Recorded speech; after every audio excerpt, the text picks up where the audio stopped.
Hello, and welcome to a new program presented by members of Indivisible South Bay.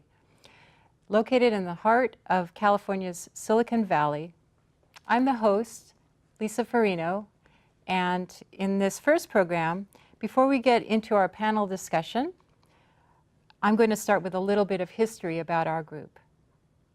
Indivisible South Bay started in January of this year, 2017, when a Sunnyvale woman in her 80s decided that she was so upset about the recent election, presidential election, that she had to do something. About 25 of us gathered in her family room to share our grief and distress about the results of that election, and then take action. One of the first things we did was adopt the Indivisible Guide as our playbook. And we also talked about participating in protests and marches, including the Women's March and the Inauguration Day protest. But let me pause a minute and talk about the Indivisible Guide. What is that? The Indivisible Guide is a document which 3 former congressional staffers put together in December of 2016. And they looked at the Tea Party as an example of how to talk to members of Congress and try to influence them for the issues that they wanted. And these former congressional staffers said, what can progressives do that is similar to that approach, which was actually very effective during the Obama era? So they put together this guide, still available online, and we thought that that would be a good playbook for us. And so we took that and set up meetings with our members of Congress in this area. It's District 17 and 18 and 19 specifically for our members. We're based in Sunnyvale, Mountain View, Los Altos, Cupertino, with a sprinkling of membership in other cities. So since that first meeting in early January, Indivisible South Bay has grown to about 300 members. We meet about twice a month in a local Sunnyvale church. And we call on our members of Congress to take stronger positions in defense of small d democratic values and institutions. And we also work to defend the most vulnerable members of our society. In each of these half-hour panel discussions, we will highlight a different aspect of our group, sharing ideas, stories, and best practices, with the overall goal of showing the public that average citizens like us can take effective action to enact true change in our society. If this show makes you want to get out of your chair, join with your friends, and take action to create positive, progressive change, then we will have accomplished something. Now I'll introduce our panelists. I want to emphasize none of us has professional political experience. We're all volunteers from a wide variety of backgrounds. My name is Lisa Ferrino. I'm a former college instructor and current full-time mom who also finds herself gratefully saddled with 2 very active political groups, one being National Voter Corps and one being this group, Indivisible South Bay. Lynn Meyer is a full-time mom, but manages to find time to serve as founder and president of a nonprofit for local parents. She's also the coordinator of Indivisible South Bay's Media Matters Committee, which looks at issues related to media disinformation. Etan Fenson is a tech company president as well as a local activist extraordinaire involved in many causes fighting for immigrants' rights against Citizens United with the group Move to Amend. And he also serves as co-director of this group, Indivisible South Bay. Laurel Michael is a software engineer. She's done most of the work to date to put together our website and also collects a mountain of information twice a week to put out our action and events digest, which is very helpful for all our members to have. So in this show, we're going to give you an overview of what we're up to as a group as an example of what indivisible chapters can accomplish, even in blue districts like ours. My first question to all of you then is a very basic one. Why did you join Indivisible South Bay? So I have two sons, as you know.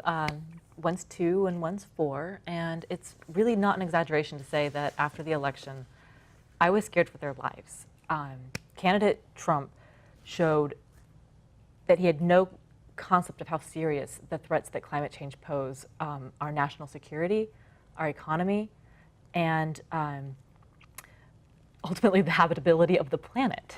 And his temperament was so wackadoodle. I was, and still am, scared that someone's going to bait him into a Twitter war that's going to end in a nuclear explosion. It sounds crazy, but the fact that this man wouldn't release his tax returns just made me so doubtful that he had our nation's best interest in his heart that I had to do something. And when the Indivisible Guide came up on my Facebook wall, I think a friend shared it, it really was one of the first times that I saw hope after that election, that there was something that we could do as average citizens to provide a check against this administration. Great, thank you. Definitely a lot of things that are crazy Yeah. these days. It's like a new standard. Yeah, I mean, for me, I had never been involved in politics. I did not, I practically didn't know anything about it. And it was something that I mostly relied on my friends and my family who did know more to kind of ask them how the election was going to go and if I should worry. You know, of course, they were like, don't worry at all. And all the polls said not to worry. You know, and it was just really, really heartbreaking seeing it happen, just watching as the states turned red. And I don't, you know, no one expected that. But more so for me, it was as if the world was different than I thought it had been. Things changed so drastically. I thought the world was moving in this progressive direction, that everything was just going to get better and more equal. And it really shattered my perspective of that. And so because of that, I really, really had to find a way to insert myself. I had to do something. I was going crazy. And I too saw it on Facebook. Some random person had liked it, and I looked into it, and I just loved the clarity, the strategy. It was just amazingly well put together. They told every single thing you need to do, and that really, really spoke to me. It was something I needed to do. Interestingly, Laurel and I come at this from different stages of life. I've been around long enough to have mourned presidential elections for many years, starting with Nixon in '68, then '72, Reagan in 1980, and W in 2000 and 2004.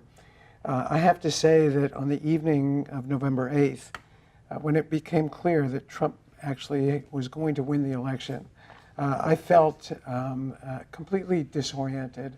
Having grown up in New York City, I was very much familiar with Donald Trump. And of course, as familiarity breeds contempt, I was quite contemptuous and, I have to say, disoriented. I was as disoriented as Laurel describes, thinking that the world was just not what I had expected it to be.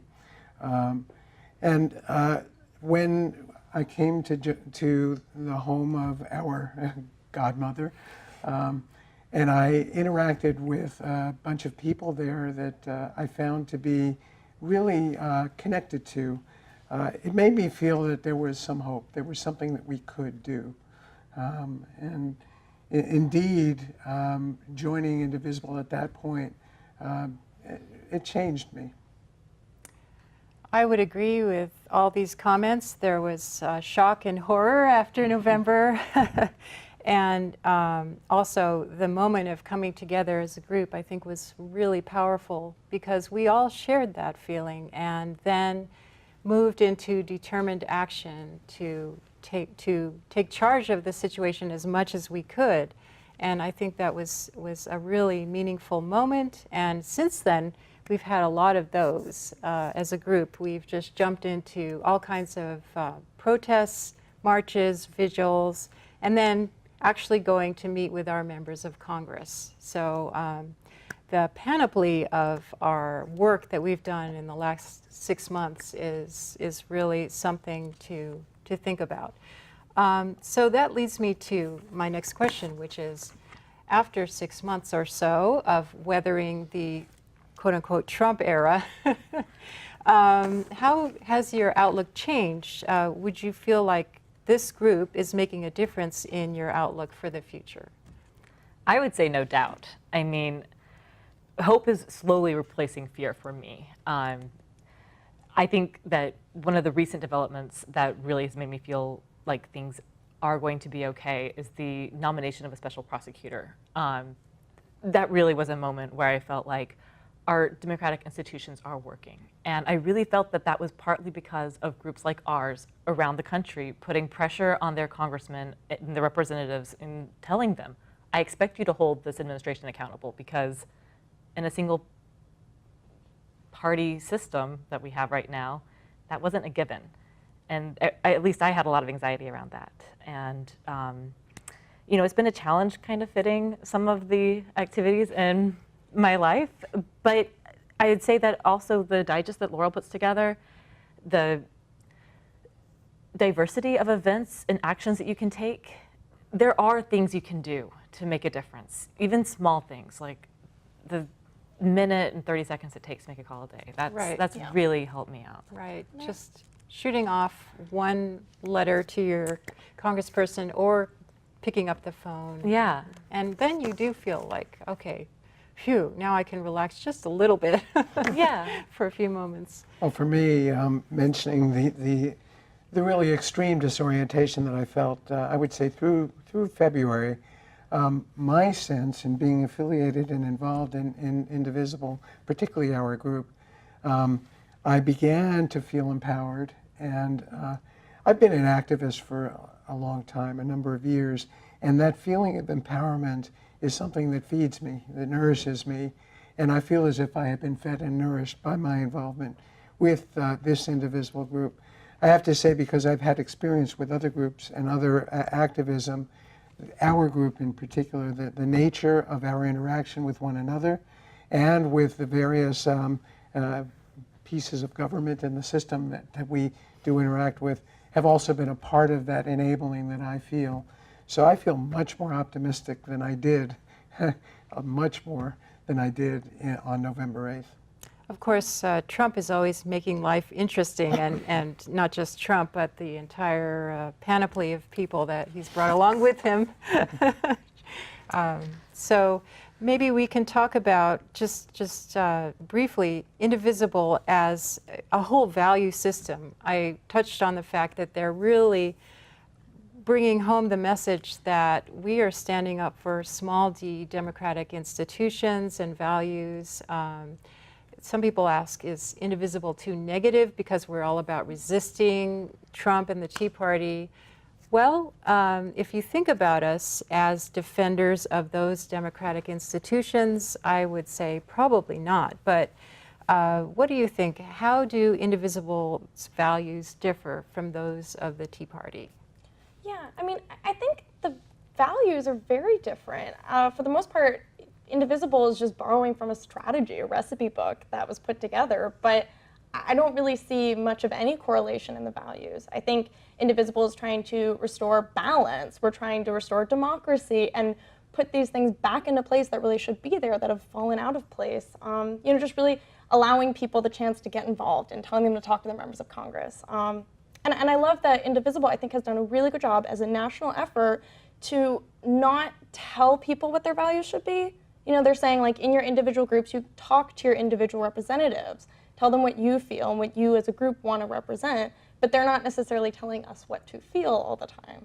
And I think they've done that very well. It's also interesting to think about the small d democratic values part of it, because I think some in the Tea Party would say, I'm standing up for, I as a Tea Party member, I'm also standing up for small d democratic values. I think you're absolutely right. I've got friends in Texas and in North Carolina who are Tea Party members, and I remember when President Obama was elected, I think that they had some of that fear that I had when President Trump was elected, as far as the future that they thought that their children or their grandchildren were going to have just wasn't going to happen. And I don't know if I think I've been thinking a lot about the values thing. I think that at the end of the day, our values are the same. We want, you know, safety Better for our future family, for our we want children. economic prosperity for the community, and we want to be able to pursue whatever it is that fulfills us freely. But we disagree very, very do deeply on the how to do that. I think And the this is a great tactics- playbook. Yes, the tactic is the same. It's the tactics that I view as significantly different. So, for example, I have memories, particularly in 2010, in the wake of the ACA, the town hall meetings that members of Congress had that were just expressions of anger and hate, and really a lack of, nobody really cared whether what they were saying was true or not. Remember death panels? Oh, yeah. There was a sense of, we will do whatever it takes to sabotage something.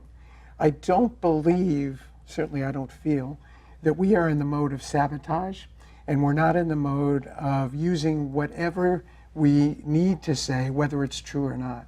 So I think that to my mind, the values of Indivisible are based on truth, on justice, on, as Lisa has said, promoting the institutions of democracy and protecting the vulnerable among us.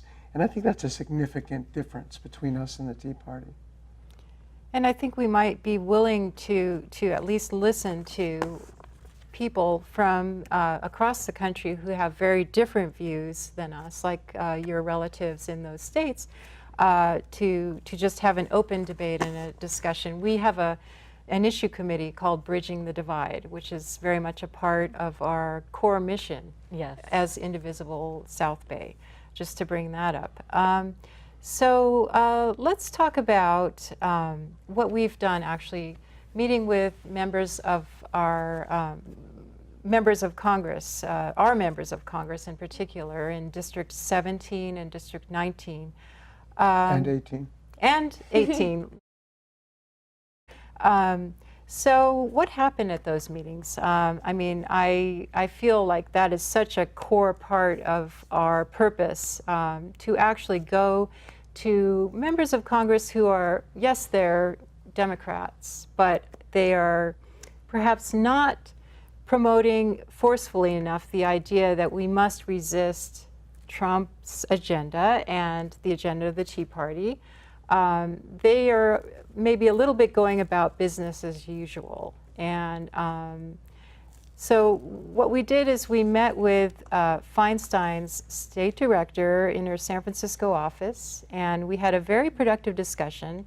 He actually came to Sunnyvale and met with us, and I think it was just the right environment to have a genuine exchange of thoughts about what we feel very strongly that Feinstein should put front and center in her agenda, which is defending our democratic institutions, resisting a lot of what's happening right now in Congress. And I think he got that message very loud and clear from our group and took it back to her. And now we've set up a possibility of exchange of thoughts that will go on with other meetings in our group. I think he also responded very positively to our approach to him. I would say that we were much more respectful than he had expected, because he had met with another Indivisible group prior to meeting with us. And I think he was quite relieved to interact with us the way he did. And so he actually took in much more, he was more receptive to what we had to say. And I had the feeling, I believe we all had the feeling, of leaving that meeting that we really did get through to him. And that was a good feeling. Right, and certainly with climate change, one of our members is now talking almost weekly with him and other people in Feinstein's office. So that was a real breakthrough. And Laurel, how did you feel about the meeting with Ro Khanna? Yes, so I thought that was really cool. I was very geeked to meet him. But yeah, and I also live in Sunnyvale, so that's my district. But yeah, I thought it was really interesting the way he approached it. He kind of saw it as like sort of a strategy meeting of like, hey, okay, you guys are the people I represent. What do you think? Like, what can I do? And he took it very well. We definitely found from the meeting that we had different perspectives on some things. We were enlightened to understand a little bit that the way he'd been acting was coming from this idea of trying to kind of emulate Obama and how Obama had been and focusing on the positives, you know, and we were very clear with him. We're like, we don't really want that, you know, we want you to talk about the bad things that are happening right now and draw the attention to those things. And So we were able to actually say that to his face, and that was really exciting. Yeah, I think he just did a really good job of listening to us and trying to take actual feedback, which I really appreciated. Does anyone else want to speak to that? Those Well, I meetings? I would say that particularly the meeting with Ro Khanna, the message that we had for him was to connect the dots, and to use his megaphone, which certainly is a lot louder than ours is, to not only to address issue by issue, which I actually think he had done a fairly good job of, but to connect those dots and to express how they are all manifestations of the threats that we are under. And I got the sense that he really understood that. With that said, I think that as time has gone by, he has reverted back to perhaps being not as into what he was. And that just reinforces we need to be on him and on the rest of our representatives. Just one last note about Anna Eshoo, who is my representative. I think she really has responded in a very positive way, and I am very grateful for that. But there actually was a time, the reaction to the missile strike in Syria, where I really did not agree with her statement, and I thought it was counterproductive. So I felt very obligated to write to her and tell her that. And actually my interaction with her in that, I felt very good about it, because I think that it will make a difference. The more the rest of us do that, let her know we support her, but she needs to step it up. That's something that I've kind of been impressed with generally when our meetings with these representatives, is that I had assumed, living in a blue district, that they knew what I was thinking and they were going to do what I wanted them to do. And that's just not the case. Right. And I mean, it's not the case. I think they do share my values. It's just that their reality is not the one that I'm living in. Right. And it's really is important to reach out to representatives to let them know what it is that's at the top of your list of concerns. That way they can reconcile that with the business that they have to get done in Washington. Yeah, they may just not know exactly what we want. I've been really surprised at how much they did not know what we wanted in some cases. There was one thing that we brought up with Ro Khanna meeting about NASA, and it was something that he literally didn't know about. And so it was climate change stuff, and it was so NASA's, cool that it was like we were able to enlighten him to this issue, and things were Yeah. happening after that. Right, Indeed. right. The reaction from the state director in Feinstein's office was similar. Yeah. I didn't know that. Show me more. So I think this sort of ties into our next question, which is often asked, why not just join the Democrats, join the Democratic Party, and fight for Democratic candidates that you believe in? You know, there are really strong spokespeople for our cause, like I would say Anna Eshoo is a good example. So why don't we just join forces with those people? Why are we, you know, starting this Indivisible movement? What's that about? I think we have a great service to perform for our society in helping the Democratic Party address its existential crisis, which I believe it's in the midst of, and hasn't really sorted out. We, as Indivisible, not part of the Democratic Party, have an obligation to pull the Democratic Party in a direction where they stand a much better chance of being effective in being a bulwark against the Republican juggernaut. And I believe that the more we engage with the Democrats in a constructive and collaborative way, the more likely it is that they might realize, hey, we have to behave perhaps a little bit differently, and we need to learn from our debacle of 2016 and prior to that as well. I think we have a great opportunity and a great obligation, and I think we're doing it.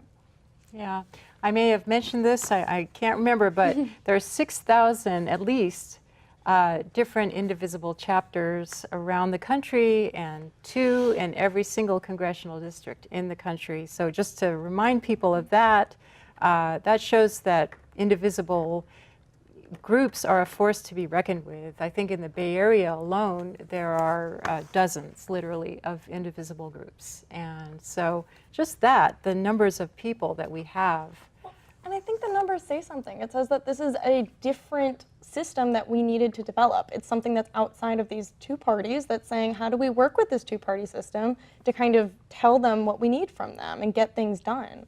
There's a reason why this is so enticing to so many people. Right. It's been my impression that there's a fracture in the Democratic Party between like Bernie-crats and traditional Democratic supporters. The Republican Party is fractured between fiscal conservatives, evangelicals, and the Tea Party. And what I really love about Indivisible is that, as scary as this moment is that I hope it can be unifying, and that people start to find the issues where they agree and can build coalitions around those issues.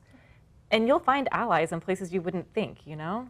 I love that at our meetings, there are people who I'm pretty sure my ballot looks quite different from at the end of the day, but we will find a way to work together on the things that really matter to us, like a single-payer health system or immigration rights.